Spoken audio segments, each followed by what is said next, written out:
Bismillahirrahmanirrahim. Assalamualaikum warahmatullahi wabarakatuh. Waalaikumsalam warahmatullahi wabarakatuh. Alhamdulillahi rabbil alamin. Wassalatu wassalamu ala asrafil anbiya'i wal mursalin Sayyidina wa maulana Muhammadin wa ala alihi wa sahbihi ajma'in. Qala Allah ta'ala fil Qur'anil Karim, A'udzu billahi minasy syaithanir rajim. Wa wahabna lahu Ishaqa wa Yaqub.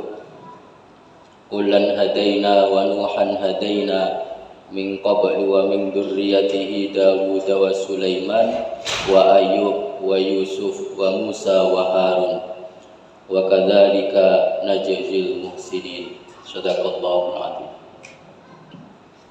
Sama-sama kita muliakan orang tua kami, guru-guru kami, para ustadz, para kiai, para buya yang tak bisa saya sebutkan satu persatu, imam kita Al-Ustadz Anwar Sadat, yang semoga senantiasa dirahmati Allah Subhanahu wa taala, dan jamaah salat maghrib yang semoga senantiasa dalam lindungan Allah Subhanahu wa taala. Kita bersyukur kepada Allah Subhanahu wa taala. Allah masih panjangkan umur kita, Allah masih sehatkan badan kita, Allah masih tanamkan keimanan di dada kita. Allah yang telah menenteramkan hati kita, Allah yang dapat membahagiakan keluarga kita, Allah yang telah menjamin rezeki kita. Allah Maha Baik, Allah memberikan yang terbaik. Walaupun hamba seringkali tidak berbuat baik kepada Allah, tapi Allah akan tetap berbuat yang terbaik untuk hambanya, memberikan nikmat yang terbaik untuk hambanya, memberikan kenikmatan-kenikmatan yang terbaik untuk hambanya. Maka alhamdulillahirabbil alamin, segala puji hanya milik Allah Rabb semesta alam. Kita bersolawat, Allahumma salli ala Sayyidina Muhammad wa ala ali Sayyidina Muhammad. Assalamu alayka ya Rasulullah. Kita aturkan kepada junjungan kita Rasulullah Muhammad sallallahu alaihi wasallam. Semoga kita dapat mencintai beliau, semoga kita dapat memperbanyak bersolawat kepada beliau, semoga kita dapat meneladani beliau, semoga kita dapat berjumpa dengan beliau, dan semoga kita mendapatkan syafaat beliau. Allahumma salli ala Sayyidina Muhammad wa ala ali Sayyidina Muhammad. Bapak Ibu yang dirahmati Allah Subhanahu wa taala, malam hari ini kita mengulas kisah Nabi Ayub alaihissalam beserta mengambil ibrohnya atas syukurnya Nabi Ayub alaihissalam dan sabarnya Nabi Ayub alaihissalam. Kalau disebut Nabi Ayub alaihissalam, maka yang ada di benak kita adalah Nabi yang sangat sabar dengan ujian-ujian dari Allah Subhanahu wa taala. Nabi Ayub juga Nabi yang sangat pandai bersyukur atas nikmat-nikmat dari Allah Subhanahu wa taala. Nabi Ayub ini adalah Nabi dari Bani Israel, keturunan dari Nabi Ibrahim alaihissalam, dari putranya Ishak alaihissalam. Jadi dari Ishak inilah seluruh Nabi dan Rasul, puluhan ribu, ratusan ribu setelah itu lahir dari keturunan Nabi Ishak alaihissalam. Hanya satu keturunan dari Nabi Ismail alaihissalam yang menjadi Nabi dan Rasul, yaitu Nabi terakhir Nabi Muhammad sallallahu alaihi wasallam. Maka kenapa orang-orang Yahudi itu tidak mengakui Nabi Muhammad itu sebagai Nabi penutup? Alasannya satu saja, tidak keturunan dari Nabi Ishak alaihissalam, keturunannya dari Nabi Ismail alaihissalam. Padahal banyak persamaan ajaran yang sampai sekarang masih dilakukan oleh Bani Israel, oleh orang-orang Yahudi. Di 10 Muharram kita disunahkan untuk berpuasa. Orang Yahudi sampai sekarang 10 Muharram dia juga berpuasa. Orang Yahudi kita diajarkan, disunahkan untuk kitan. Sampai sekarang orang Yahudi itu kitan, sunat. Itu ajaran nabi-nabi mereka. Dari Nabi Ibrahim alaihissalam, Nabi Ishak pun kitan, seluruhnya berkitan. Maka mereka sampai sekarang, salah satu kesamaan kita dengan mereka adalah mereka berkitan, kita berkitan. Bapak Ibu yang dirahmati Allah Subhanahu wa taala, Nabi Ayub alaihissalam ini berasal dari Romawi.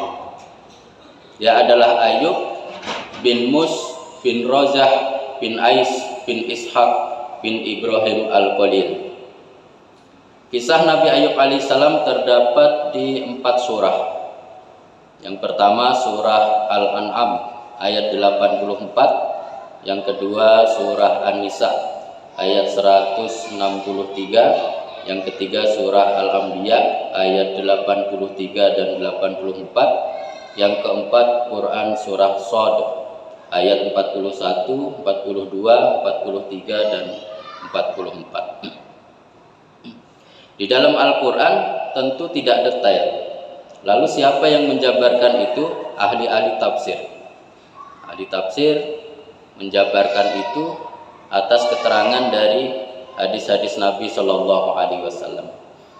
Maka di kitab Qasasul Anbiya karya Al-Imam Ibnu Katsir rahimahullah itu ada beberapa pendapat nanti di sana. Tetapi di situ biasanya tertulis yang paling masyhur adalah pendapat ini. Nah, begitu. Jadi disampaikan pendapatnya misalnya tentang putra Nabi Ayub alaihissalam. Ada yang berpendapat sebanyak 12 orang. Ada yang berpendapat sebanyak 13 orang. Ada yang berpendapat sebanyak 14 orang. Nah, tapi dari Ibnu Abbas menjelaskan putranya setelah Nabi Ayub alaihissalam sembuh dari sakitnya, Allah berikan putra 2 kali lipat, sebanyak 26 anak laki-laki. Berarti separuhnya adalah 13. Wallahu a'lam.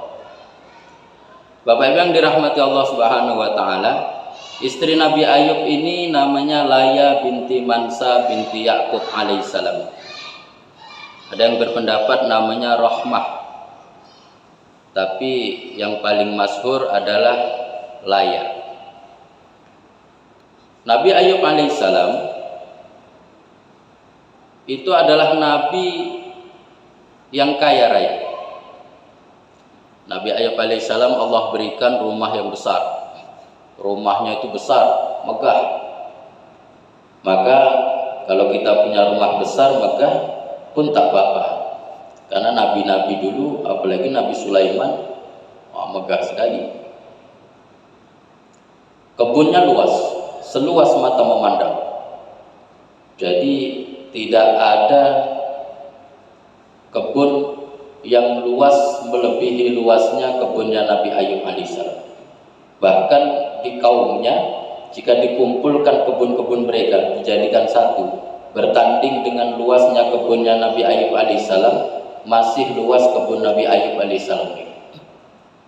Jadi kalau kita sekarang misalnya punya kebun, Pak Haji punya kebun 10 hektar, Ustadz Anwar Sadat punya sawit 20 hektar, kita kumpulkanlah ada 500 hektar, masih kalah lah dengan perusahaan RAPP, gitu, yang satu orang. Nah, Nabi Ayub begitu. Nabi Ayub itu saking luasnya, seluas mata memandang, itu kebun dia semua. Pertaniannya, kebunnya luas sekali. Dia memang kaya raya. Diberikan putra sebanyak 13 orang, ada yang berpendapat 12 orang, ada yang berpendapat 14 orang. Semuanya adalah anak yang soleh. Anak yang soleh, anak yang berbakti kepada ayah dan ibunya, anak yang taat beribadah, anak yang bertakwa kepada Allah Subhanahu wa taala, anak-anak yang baik. Kita nih kalau misalnya diberikan rumah besar, harta banyak, kebun luas, istri cantik dan solehah, anaknya pun baik-baik. Nah, itu nggak ada kekurangan lagi nikmat. Nabi Ayub diberikan semuanya. Anaknya banyak, soleh, kekayaannya banyak, rumahnya besar dan megah, kebunnya luas, binatang ternaknya ribuan ekor, untanya ribuan ekor, dombanya ribuan ekor, sapinya ribuan ekor. Apalagi kurangnya? Istrinya baik, solehah dan cantik, bakti kepada suaminya. Nah, maka dengan nikmat Allah yang diberikan itu, Nabi Ayub alaihissalam senantiasa bersyukur kepada Allah Subhanahu wa taala. Kuat sekali ibadahnya. Sampai-sampai iblis ini tidak bisa melihat orang yang taat kepada Allah Subhanahu wa taala. Maka dia goda. Bahkan dia berkata kepada Allah Subhanahu wa taala, "Ya Allah, kalau Ayub itu taat, dia rajin beribadah, maka wajar saja. Karena Engkau berikan kekayaan yang banyak, Engkau berikan rumah yang besar, Engkau berikan kebun yang luas, Engkau berikan ternak yang banyak, Engkau berikan istri yang solehah, Engkau berikan anak-anak yang baik, maka wajar saja. Coba seandainya Engkau ambil hartanya, pasti dia tidak akan beribadah lagi kepadamu." Allah Maha tahu. Seandainya Nabi Ayub alaihissalam, dia sampaikan kepada iblis itu, seandainya Ayub itu aku ambil seluruh hartanya, dia akan tetap beribadah kepadaku, karena aku tahu kualitasnya Ayub. Nah, kalau begitu aku tes ya Allah. Nah, iblis itu kerjaannya gitu, Pak. Jadi kadang-kadang yang membuat perselisihan kita tuh iblis itu lah. Setan itu tak mau nengok kita damai. Di masjid dia adu-adu antara BKM dengan jamaah, antara imam dengan BKM, antara imam dengan jamaah.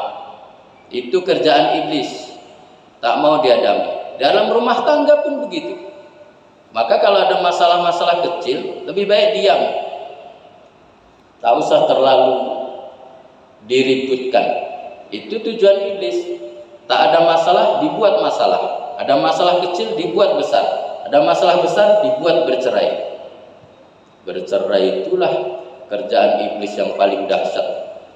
Kalau dia bisa menceraikan orang, nah dia diangkat menjadi raja di kaumnya. Dihormati. Dahsyat tuh, Pak. Kadang kita membina rumah tangga dah lelah-lelah dah puluhan tahun. Ketika sudah kakek-kakek, nenek-nenek, tinggal menikmati hidup saja. Di saat itu pula lah bercerai. Berapa banyak kasus itu. Maka kita mohon kepada Allah Subhanahu wa taala agar tetap Allah satukan kita dengan pasangan kita. Bapak Ibu yang dirahmati Allah Subhanahu wa taala, maka iblis pun bekerja. Kebunnya yang luas seluas mata memandang itu terbakar habis. Tidak ada satu batang pun yang tersisa. Padahal ribuan hektar, seluas mata memandang, luas sekali. Tetapi Nabi Ayub alaihissalam masih dalam ketaatan kepada Allah Subhanahu wa taala. Kalau kita mungkin dah pingsan. Kita punya kebun, kerja di era PP sudah 30 tahun, ngumpul setiap bulan, menahan selera. Kadang pengen baju ditahan untuk ditabung beli kebun, kadang pengen makanan yang enak pun ditahan, pengen ganti mobil pun stop dulu demi tabungan untuk membuat kebun. Setelah punya kebun puluhan hektar, habis terbakar atau hilang diserobot orang. Wah, itu kalau kita memang dah dunia kebalik-balik. Jalan era PP itu yang keras tuh lembut tuh. Mobil apa? Roda mobil itu kayak kotak, kita naik. Nabi Ayub didatangi oleh iblis tadi. Ayub, kenapa engkau masih tetap beribadah? Padahal Allah sudah mengambil kebunmu. Apa kata Nabi Ayub alaihissalam? Alhamdulillahirabbil alamin.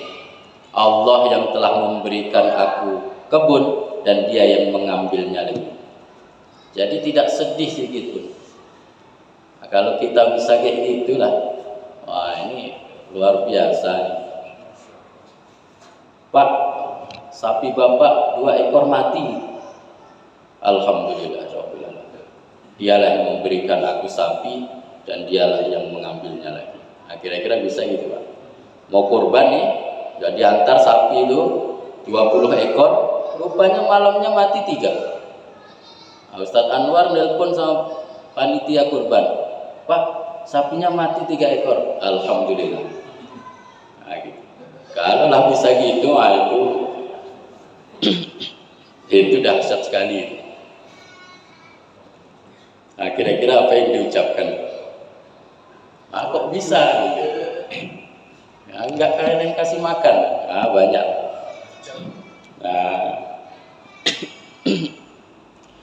maka Bapak Ibu yang dirahmati Allah Subhanahu wa taala, dulu kita teringat artis namanya Pepeng. Nah, ini yang sepuh-sepuh dia ingat. Dia komedian, dia juga pembawa acara. Sekarang kalau kita cari di YouTube-nya masih ada Pepeng. Pepeng itu sakit. Jadi kalau saya tengok kisah Pepeng itu hampir sama kisahnya seperti kisah Nabi Ayub alaihissalam. Pepeng itu sakit. Nama sakitnya payah diucapkan. Singkatannya MS. Jadi dia tak bisa lagi berjalan. Dia hanya di kursi roda dan di atas tempat tidur. Dan itu rasanya sakit sekali. Kata dia ketika diundang oleh Kick Andy di Metro TV, apakah itu sakit? Sakit sekali. Itu sakit sekali. Di saat sakit itulah kita stres. Ketika sakit bercampur stres, maka itulah depresi. Saya tidak mau itu. Jadi ketika dia diperiksa pertama kali, dokter mengabarkan dia sakit, disebutkan sakitnya tadi, dia tertawa. Istrinya menangis-nangis, tapi tidak di depan suaminya. Istrinya itu keluar, berlari, menangis di belakang. Mendengar suaminya sakit seperti itu, dan sakitnya itu parah, sulit disembuhkan, dia tak bisa jalan lagi, tak bisa kemana-mana lagi. Dia hanya di kursi roda dan di atas tempat tidur. Tapi Pepeng ini, dia tertawa. Alhamdulillah, akhirnya aku tahu sakitku. Dia tertawa. Dan setiap hari dia tertawa, dia tersenyum, dia bersyukur kepada Allah Subhanahu wa taala. Tak pernah dia sedikit pun mengeluh sakit. Padahal sakitnya itu rasanya sakit sekali. Di tengah malam dia sering merintih. Jadi dia di atas, istrinya tidur di bawah. Setiap tengah malam dia merintih sakit, terdengar oleh istrinya. Tetapi ketika istrinya bangun, dia berhenti merintih. Dia tidak mau rintihan sakitnya didengar oleh keluarganya, walaupun istrinya. Dia ingin menunjukkan kepada keluarganya, kepada istrinya, bahwa dia baik-baik saja. Dia kalau ada istrinya, dia tersenyum, dia tertawa. Padahal ketika diwawancara Kick Andy itu, walaupun dia tersenyum, walaupun dia tertawa, tidak bisa dihilangkan dari raut mukanya itu sedang menahan sakit, walaupun dia tersenyum. Tapi itulah hebatnya. Tapi kenapa istrinya itu bertahan? Sakitnya 10 tahun. 2015 beliau meninggal. 2005 mulai sakit. 10 tahun dia sakit. Tidak bisa kemana-mana selain pakai kursi roda yang didorong. Dia hanya di tempat tidur. Kenapa istrinya tetap bertahan, setia menemani? Karena semasa dia sehat, dia baik kepada istrinya. Maka bapak sekarang sedang sehat, sedang bekerja, sedang ganteng, sedang banyak duit, baik-baiklah sama istri. Kalau tak baik, jangankan 10 tahun, sebulan aja bapak dah ditinggal sama istri bapak. Itulah kuncinya. Jadi setelah Pepeng ini meninggal, istrinya diwawancara, kenapa ibu bisa sabar dan bertahan selama 10 tahun melayani suami yang tak bisa bekerja lagi, tak bisa kemana-mana lagi? Karena dia sewaktu dia sehat, dia banyak duit, dia gagah, dia baik kepada keluarganya. Maka di saat sakit mesti kami baik juga melayani dia. Nah, itu Pak, itu statusannya. Tapi kalau pas sehat, melirik cewek sana sini, tengoklah kalau pas sakit. Kita nggak tahu, sekarang kita sehat, depannya besok sakit. Sakit itu sepele aja kadang pijak kerikil aja bisa jadi sakit stroke. Cuma itulah apanya. Jadi tak mesti sakit yang keren-keren lah namanya. Terkilir aja kadang bisa menjadi penyebab stroke, tak bisa jalan, diamputasi. Kalau sudah seperti itu, sudah terlambat lagi untuk berbuat baik lagi sama keluarga. Bapak Ibu yang dirahmati Allah Subhanahu wa taala, maka kisah Nabi Ayub ini mirip sekali dengan kisahnya Pepeng tadi. Kalau Nabi Ayub kita hanya bisa mendengar dan membaca, tapi kalau Pepeng itu kehidupan sekarang, bisa kita lihat, YouTube-nya bisa kita lihat, ekspresi wajahnya bisa kita lihat, bagaimana anaknya baik kepada dia, bagaimana istrinya baik kepada dia. Nah itu kalau kita melihat itu kadang kita bisa nangis sendiri kalau nengok kisah Pepeng itu, dahsyat sekali. Bapak Ibu yang dirahmati Allah Subhanahu wa taala,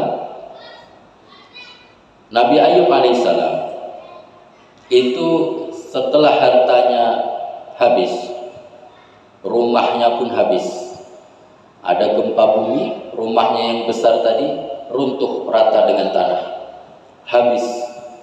Dan anaknya yang di dalam itu 12 orang, ada yang berpendapat 13 orang, seluruhnya wafat secara bersamaan. Kita jangankan anak kita wafat, hilang sendal di masjidnya, itu udah menyalahkan Allah.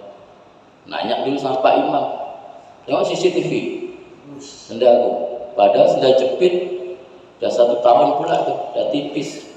Tengok juga CCTV.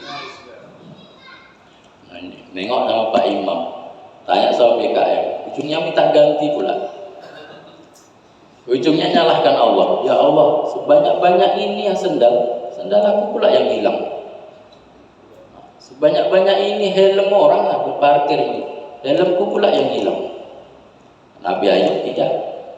Kalau Nabi Ayub kayak kita mungkin iyalah, ya Allah, sebanyak-banyak itu anak orang yang ada yang mati, anakku pula yang mati.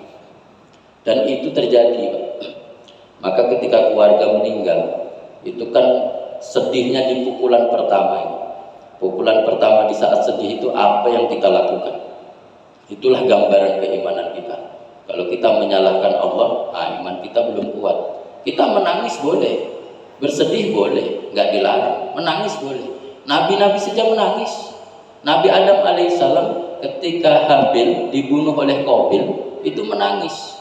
Lama menangisnya, bertahun-tahun. Berhenti kesedihannya setelah lahir Sis, putra dia yang akhirnya menjadi nabi. Itulah berhenti kesedihan Nabi Adam alaihissalam. Nabi Yakub alaihissalam ketika Nabi Yusuf dibuang oleh saudaranya, yang kata saudaranya sudah dimakan serigala, dia menangis sampai buta menangisnya. Jadi menangis nggak dilarang, menangislah berhari-hari nggak apa-apa. Nabi Yakub aja bertahun-tahun sampai buta. Tapi Nabi Yakub yakin bahwa Yusuf tidak mati. Kenapa yakin? Karena mimpinya Yusuf belum jadi kenyataan. 12 bintang, matahari dan bulan akan bersujud kepada Yusuf. Nabi Yakub itu kan ahli tafsir mimpi. Dia tidak mudah dibohongi. Sebelum mimpi Yusuf itu terwujud, Yusuf tak akan mati. Walaupun dia dibohongi oleh 11 anak, dia sedih. Sedih yang pertama, Yusuf hilang. Sedih yang kedua, anaknya yang 11 ini bohong. Sedih yang ketiga, anaknya yang 11 ini pun berbuat jahat. Sementara dia nabi, tak bisa mendidik anak yang 11 ini untuk melindungi adiknya. Nggak apa-apa menangis. Jadi kalau menangis, bersedih, ada keluarga kita yang meninggal, nggak apa-apa. Yang tak boleh menyalahkan Allah. Nabi-nabi kan begitu. Nabi Musa pun menangis. Nabi Musa ketika Korun itu adalah sepupu Nabi Musa. Korun itu adalah anak paman Nabi Musa. Korun itu adalah pengikutnya Nabi Musa. Korun itu dia kalau baca Taurat, itu indah sekali. Seluruh umat Nabi Musa, murid Nabi Musa berkumpul. Kalau sudah korun baca Taurat, itu saking indahnya suaranya itu, semua berkumpul mendengarkan keindahan bacaan Taurat korun. Dia pengikut setianya Nabi Musa alaihissalam. Sejak kapan dia durhaka kepada Allah? Sejak dia kaya. Saat miskin dia baik, dia pengikut Nabi Musa. Dia minta didoakan oleh Nabi Musa supaya menjadi kaya. Berulang-ulang dia datang kepada Nabi Musa. Nabi Musa selalu menolaknya. Lama-lama Nabi Musa pun kasihan bahwa sepupunya ini miskin, anaknya banyak, sementara dia selalu menemaninya berdakwah kemana-mana. Akhirnya didoakanlah, jadilah kaya. Di saat kaya itulah durhaka. Maka kadang-kadang kita nih saat miskin ini kadang-kadang lah taat. Kalau kaya belum tentu. Kalau kita udah punya perusahaan gitu kan, RAPP kita beli, tak sempat lagi banyak ke masjid, tak sempat lagi datang majelis ilmu. Maka menangis itu boleh. Jadi Nabi Musa pun menangis, sedih melihat korun ditelan bumi. Ditelannya tidak langsung, dia ditelan dulu sampai ke betis, ditelan lagi sampai ke lutut, ditelan lagi sampai ke paha. Nabi Musa masih ingatkan untuk bertobat, tapi korun tak mau. Ditelan lagi sampai ke pinggang, sampai ke dada, sampai ke leher. Sampai ke leher itu masih diingatkan oleh Nabi Musa untuk bertobat kepada Allah. Kalau bertobat kepada Allah, Allah akan selamatkan itu. Dia tak mau, akhirnya ditelan habis beserta seluruh hartanya. Maka kalau kita mencangkul dapat harta korun, saking kayanya korun. Ini Nabi Musa pun menangis. Semua nabi-nabi banyak menangis, termasuk Nabi Shallallahu Alaihi Wasallam. Ketika istri beliau wafat, beliau sedih menangis. Ketika pamannya Abu Thalib wafat, beliau pun sedih menangis. Jadi sedih boleh, yang tidak boleh adalah menyalahkan Allah Subhanahu Wa Taala. Nabi Ayub alaihissalam dia sedih, namanya ditinggal oleh putranya yang 12 orang, wafat sekaligus, sedih.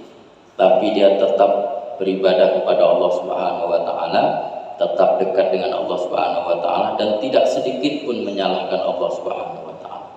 Ujian selanjutnya, setelah hartanya habis, rumahnya habis, putranya habis, kebunnya habis, yang terakhir adalah diserang penyakit.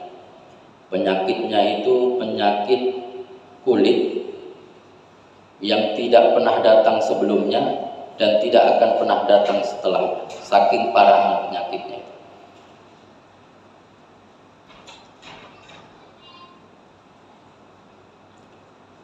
Sakit yang sangat parah. As-Sudi menyatakan daging-daging Nabi Ayub itu berjatuhan. Jadi tinggal tulang dan saraf saja. Kita jangankan daging, kita tersayat seng saja, atau tersayat silet, atau tersayat pisau sudah pedih. Ini daging-dagingnya berjatuhan, saking parahnya. Tinggal tulangnya saja sama saraf-saraf yang nampak. Bahkan dijelaskan yang sehat itu cuma hati dan lidahnya saja. Maka Nabi Ayub alaihissalam masih bisa berzikir kepada Allah, memuji Allah, karena lidahnya masih sehat, hatinya masih sehat. Yang lain habis, berjatuhan, kulit-kulit berjatuhan, saking parahnya sakit itu. Sehingga dulu ketika Nabi Ayub alaihissalam kaya, rumahnya besar, kebunnya banyak, ternaknya banyak, orang setiap hari datang ke rumahnya berkunjung, mengaku-ngaku saudara, mengaku-ngaku teman akrab, mengaku-ngaku banyaklah. Kita kalau sedang kaya, sedang di atas, kita jadi bos atau banyak duit, orang banyak yang datang. Di ketika Nabi Ayub alaihissalam habis harta bendanya, bahkan dia sakit, dia diusir dari kampung itu karena takut tertular penyakitnya Nabi Ayub alaihissalam. Bahkan orang mencemooh bahwa Nabi Ayub alaihissalam melakukan dosa besar, yang dosa itu tidak akan diampuni oleh Allah. Kalau Allah sayang kepada Ayub, kalau Ayub tidak melakukan dosa besar, pasti Allah tidak akan berikan penyakit yang separah itu. Nah, begitulah kaumnya yang dulu datang setiap hari di rumahnya, ngopi bareng lah kalau istilah sekarang. Nah, ngopi bareng, dulu ngopi bareng, ngerokok bareng, makan goreng bareng, makan miso bareng, sarapan bareng. Nah, sekarang menuduh yang tidak-tidak, bahkan mereka mengusir, tidak boleh tinggal di kampung itu. Kalau tinggal di kampung itu maka akan menularkan kepada masyarakat yang lain, diusir. Akhirnya membuat tenda di dekat pembuangan sampah Bani Israel. Nah, tinggallah di situ sendiri Nabi Ayub alaihissalam. Sakitnya selama 18 tahun. Ada yang berpendapat selama 33 tahun, ada yang berpendapat selama 9 tahun. Tetapi yang masyhur, ulama banyak berpendapat selama 18 tahun. Ketika hartanya sudah habis, ternaknya habis, kebunnya habis, putranya habis, tinggal istrinya lagi. Tentu istrinya yang bekerja. Nabi Ayub alaihissalam jangankan bekerja, untuk ke kamar mandi buang air besar itu mesti dipegangi tangannya oleh istrinya sampai selesai, saking parahnya sakitnya itu. Jadi istrinya setiap pagi datang ke tenda itu, dipapahnya Nabi Ayub alaihissalam untuk buang air sambil dipeganginya sampai selesai. Itulah rutinitasnya. Istrinya yang bekerja, istrinya membantu, jadi pembantu di rumah orang, jadi membantu di toko orang, jadi membantu di kebun orang untuk mendapatkan upah demi untuk mencukupi kebutuhan sehari-hari dia dan suaminya. Nah, ini berat juga nih Pak Haji. Kita dari orang yang paling kaya, kebun yang paling luas, ternak yang paling banyak, dihormati orang, orang ngopi di rumah kita, habis itu habis-habisan, kita sakit, kita diusir lagi, istri kita pula yang bekerja. Nah, ini kalau kita dah balik kampung aja lah. Ada orang yang nampak, kalau di sini tak sanggup lah, malu kita dalam kondisi yang sulit itu. Istrinya bekerja, belikan makanan, dihidangkan untuk suaminya. Nah, ini sama tadi dengan istri Pepeng tadi. Kenapa sanggup melayani suaminya selama 18 tahun? Karena suaminya ketika sehat dia baik. Jadi rumusnya itu, ketika disehat baik, ketika kaya baik, ketika kita masih gagah baik, besok ketika kita miskin, ketika kita sakit, kita nggak gagah lagi, istri kita akan mengingat kebaikan kita dan dia akan mau merawat kita. Jadi kuncinya ada pada kita, Pak. Tapi kalau kita udah berbuat baik, sekarang berbuat baik, besok saat sakit ditinggalkan juga, itu kita serahkan sama Allah, Pak. Tak dapat lagi. Tapi ini mengajarkan pada kita kisah Nabi Ayub alaihissalam ini, bahwa ketika kita sedang di atas, kita baik kepada keluarga kita, kita baik kepada anak kita, sama istri kita, maka ketika sakit dia akan baik kepada kita, dia akan mau melayani. Walaupun istrinya Nabi Ayub alaihissalam juga merasa capek, dia sudah bekerja, setelah itu melayani suaminya, kadang-kadang tak dapat kerjaan, hartanya sudah habis. Maka dia sampaikan kepada Nabi Ayub alaihissalam, wahai Nabiullah Ayub, engkau kan Nabi. Kalau Nabi, doanya kan dikabulkan oleh Allah Subhanahu wa ta'ala. Maka mintalah kepada Allah. Maka jawab Nabi Ayub alaihissalam, aku ini sudah diberikan kekayaan, diberikan kebun luas, diberikan keluarga, diberikan kesehatan, selama 70 tahun. Sementara aku sakit baru 18 tahun. Aku malu minta kepada Allah Subhanahu wa taala karena sehatku lebih lama dibanding sakitku. Masih malu, Pak, padahal udah 18 tahun. Kalau kita enggak, baru 2 hari udah mengeluh tuh tiap hari. Ya Allah, kenapa kau berikan aku sakit, nggak bisa bekerja lagi, cuti dah habis, kena potong dan ini. Nah, Nabi Ayub dia malu kepada Allah. Kalau istrinya wajar saja, karena dia lelah, dia capek. 18 tahun itu kan waktu yang sangat panjang. Tetapi Nabi Ayub alaihissalam itu tidak tega melihat istrinya ketika istrinya menjual rambutnya. Jadi di zaman Nabi Ayub itu wanita berambut panjang itu adalah suatu penghormatan yang luar biasa. Dan rambut itu jika dipotong, dijual itu harganya mahal. Istri Nabi Ayub alaihissalam itu dikucir 2 rambutnya. Walaupun dia pakai jilbab, tapi dikucir 2. Jadi ketika dia mencari pekerjaan, orang sudah tahu bahwa wanita ini adalah istrinya Ayub alaihissalam. Maka orang tak mau lagi menerima dia bekerja di tempatnya. Takut tertular akan penyakit Nabi Ayub alaihissalam. Bekerja di kebun pun orang tak mau lagi menerima. Akhirnya ada wanita bangsawan melihat rambut istri Nabi Ayub ini panjang, dibelilah satu ikat tadi dipotong, dibelinya, serta dikasih makanan yang enak oleh wanita bangsawan tadi. Dibawa pulang ke rumah, dihidangkan kepada Nabi Ayub alaihissalam. Nabi Ayub pun terkejut, dari mana makanan ini? Dari mana makanan seenak ini? Makanan ini mahal.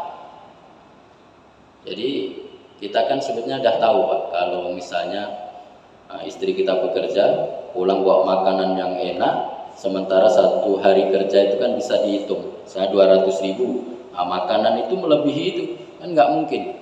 Jadi Nabi Ayub tidak mau makan sebelum menjelaskan makanan ini dari mana. Besoknya tak dapat lagi kerjaan, dijual yang 1 ikat lagi, akhirnya gundul. Nabi Ayub pun bertanya, mendesak lagi, dari mana makanan ini? Akhirnya dibukalah jilbab. Ternyata rambut istrinya sudah habis dijual demi makan dia dan suaminya. Jadi ini pengorbanan yang luar biasa nih, Pak, untuk seorang istri kepada suaminya. Maka pada saat itu Nabi Ayub alaihissalam sedih sekali, sampai begitulah pengorbanan istrinya. Lalu Nabi Ayub alaihissalam mengangkat tangannya.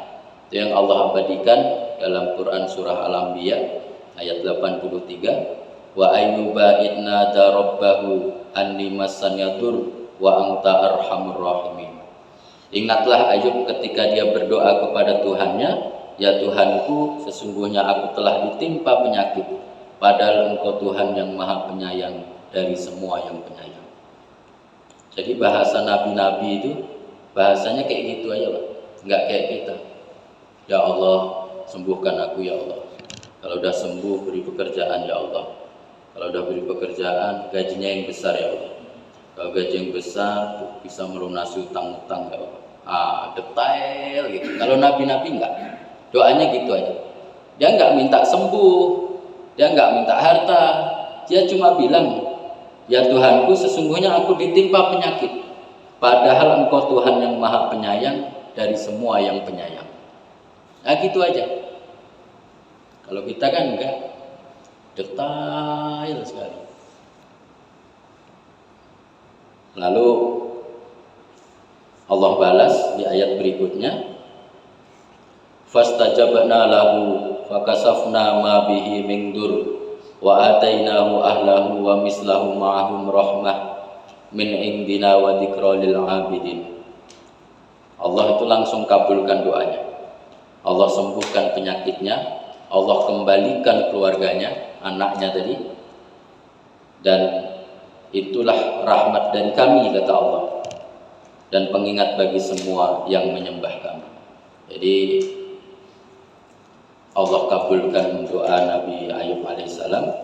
Pada saat itu Allah menyuruh Nabi Ayub alaihissalam untuk menghentakkan kakinya ke tanah. Maka keluarlah air. Jadi dua nabi yang menghentakkan kakinya ke tanah itu, yang pertama Nabi Ismail alaihissalam. Ketika kehausan, ibundanya berlari-lari tak dapat air, di bekas tumit ya, bekas tumit itu memancarkan air. Yang kedua adalah Nabi Ayub alaihissalam, memancarkan air yang sejuk, air yang jernih, air yang bagus.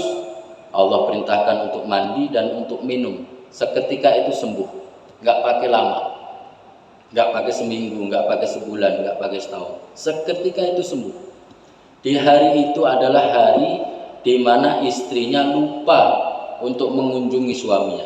Mungkin istrinya mencari pekerjaan, dia lupa tidak mengunjungi suaminya untuk memapahnya, membuang air tadi, membuang hajat tadi, karena tak sanggup berjalan Nabi Ayub. Di hari itu lupa. Dan Nabi Ayub berdoa itu, lalu Allah perintahkan menghentakkan kaki ke tanah, keluarlah air. Allah perintahkan untuk mandi. Pada saat itu sembuh, tidak ada bekas luka sedikit pun. Kalau kita sakit kulit, itu kan pasti berbekas. Jangankanlah sakit kulit 18 tahun, sakit kulit 2 hari aja lah, dikopek nih, pasti ada bekas. Nabi Ayub alaihissalam yang sakit kulitnya sampai separah itu, sampai daging dan kulitnya berjatuhan, yang tersisa hanya lidah dan hatinya saja, tinggal nampak tulang dan sarafnya itu. Seketika itu sembuh, dan Allah kembalikan muda seperti dia belum sakit, seperti 18 tahun yang lalu ketika dia masih sehat, bahkan lebih ganteng lagi. Maka ketika istrinya ini teringat bahwa di hari itu baru mengunjungi suaminya, dia tergesa-gesa. Dia tergesa-gesa mengunjungi suaminya. Sampai di sana, dia tanya, "Wahai anak muda, apakah engkau melihat Nabi Allah Ayub yang setiap hari tinggal di sini?" Padahal yang ditanya itu adalah suaminya, tidak mengenalinya lagi. Kita kalau sakit itu kan udah berubah. Ustadz Anwar ini kalau sakit, dia kurus. Pak Haji ini kalau sakit, dia kurus. Orang sakit itu pasti berubah, apalagi sakit lama, berubah. Maka ketika kembali lagi, seketika kembali lagi seperti 18 tahun yang lalu, tentu tidak mengenali lagi. Dibilang sama Nabi Ayub, "Aku inilah Ayub, aku suamimu."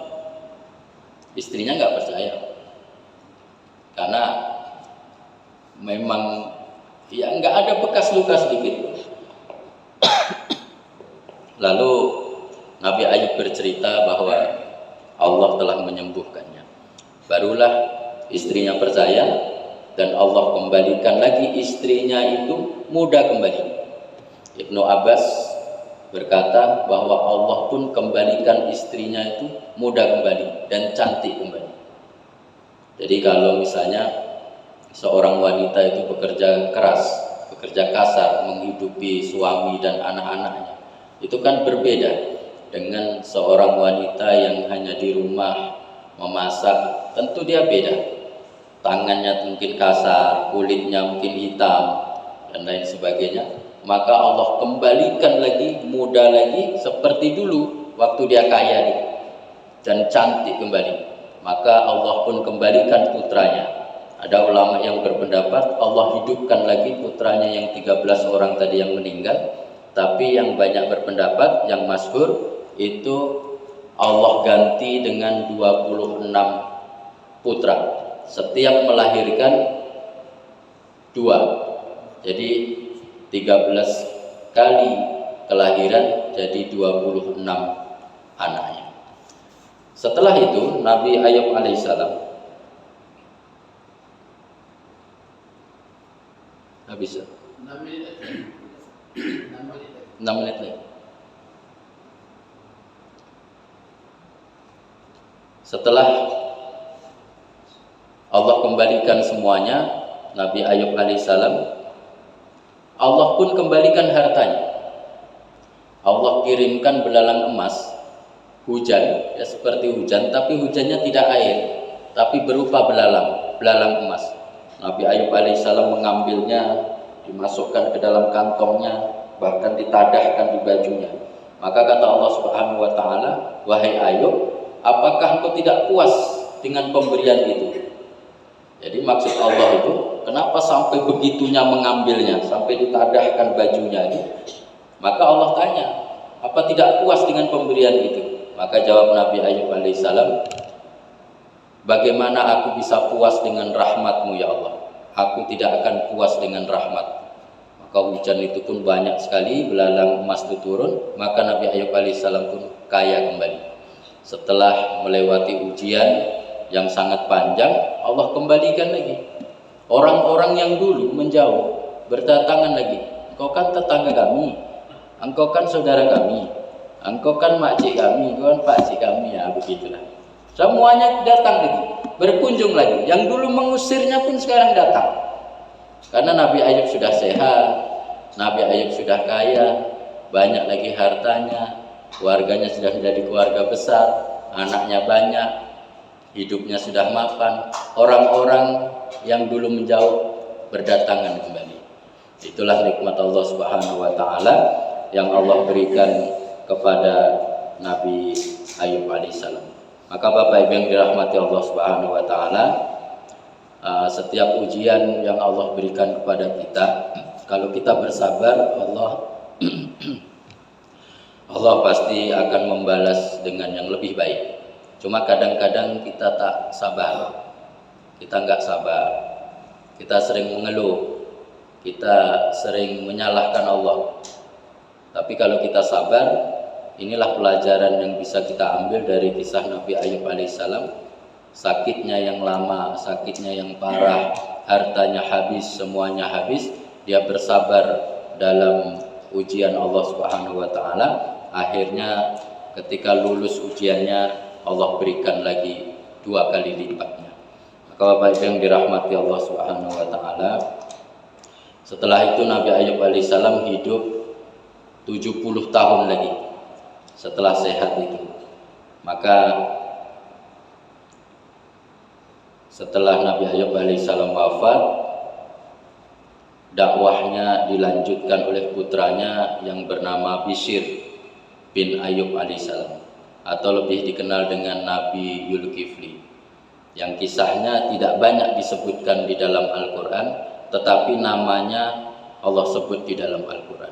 Ada 2 surah yang menyebutkan nama Zulkifli di dalam Al-Quran. Ulama berbeda pendapat, ada yang berpendapat bahwa Zulkifli ini adalah orang soleh, seperti Luqmanul Hakim, tidak diberikan nikmat kenabian. Tetapi yang masyhur, ulama berpendapat bahwa Zulkifli ini adalah seorang nabi. Kenapa berpendapat seorang nabi? Karena namanya digandengkan dengan nama-nama nabi. Maka ketika namanya digandengkan dengan nama-nama nabi, maka dia pun termasuk nabi Allah Subhanahu wa taala. Bapak Ibu yang dirahmati Allah Subhanahu wa taala, mudah-mudahan bisa menjadi pelajaran bagi kita. Nanti bisa kita baca lagi di tafsir Ibnu Katsir, di tafsir-tafsir yang lain, tafsirnya Buya Hamka, tafsir-tafsir yang lain, biar lebih menambah wawasan kita lagi.